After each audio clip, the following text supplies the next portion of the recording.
Et ça s'inscrit aussi dans le cadre du fait que nous voyons que le président de la transition a fourni un effort inestimable dans la construction des hôpitaux pour 500 milliards environ. Cela doit faire en sorte que nous agissons pour que les Maliens ne partent pas dans les hôpitaux. Et il faut prévenir. Cette prévention ne peut se faire que lorsque le laboratoire national de la santé est doté du matériel moderne digne de ce nom pour faire en sorte que cette population puisse être protégée. Cette guerre n'épargne pas le côté alimentation.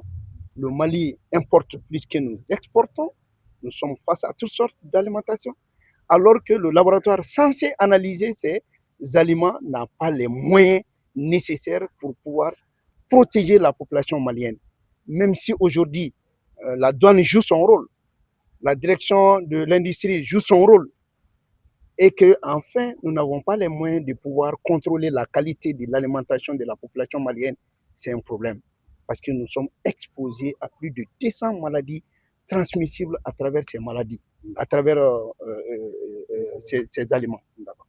Voilà, donc vous êtes à l'organe législatif, vous êtes venu vous imprégner des réalités ici, vous avez parlé des difficultés, vous avez fait le tour des labos. Alors la suite, à votre niveau, ça va être quoi? La suite, d'abord, c'est de faire en sorte que le budget 2027 puisse prendre en compte tout ce qu'on a vu ici comme anomalie, parce qu'il s'agit de la vie de la population malienne. Il s'agit de doter le laboratoire national de matériel moderne pour le contrôle de la qualité des aliments. Pour les médicaments, c'est bon, mais l'alimentation est encore très, très importante parce que la population est exposée, même si le ministère a fait beaucoup d'efforts. Et d'autre part aussi, c'est d'attirer l'attention des services tels que la Direction générale du commerce et de la concurrence et aussi la douane, de travailler en commun accord avec le laboratoire national.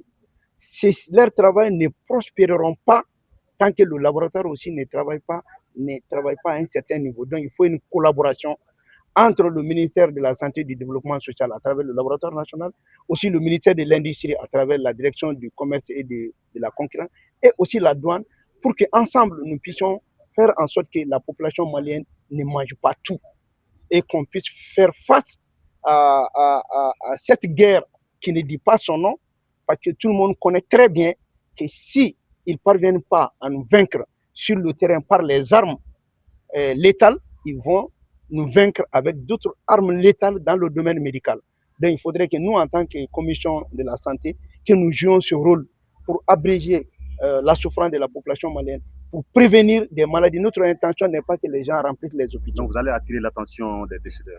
Pas seulement attirer, mais c'est jouer notre rôle d'interpellation pour que ces besoins soient inscrits dans le budget de l'État pour abréger la souffrance de la population. Comment comprendre que le président de la transition mette 500 milliards dans la construction des hôpitaux et que le boulevard est ouvert à travers des maladies qu'on peut avoir à travers les aliments?